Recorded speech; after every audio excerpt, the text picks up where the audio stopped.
Hi there, I'm Anthony, your go-to guide in the Charlotte real estate market. Did you know that a surprising number of people hold back from pursuing their dream home, simply because they feel overwhelmed by the process? It's time we uncover what's really keeping you from taking the leap. Buying a home isn't just a financial decision, it's an emotional one too. For many, their dream home represents freedom, stability, and the realization of long-held aspirations. So why do so many hesitate?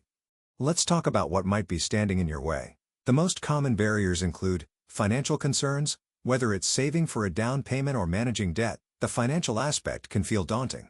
Fear of commitment. Some worry about making a big decision they might regret. Lack of knowledge. From navigating the market to understanding mortgages, it's easy to feel unprepared.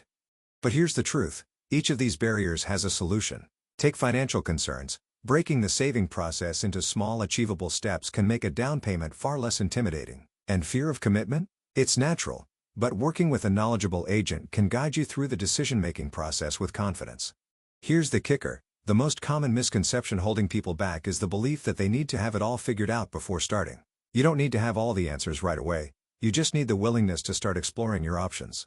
Don't let fear, finances, or false beliefs keep you from buying your dream home. It's a journey, and every step gets you closer to turning your dream into reality. Comment below, what's the biggest thing holding you back? Let's tackle it together. Together, we'll make homeownership your reality.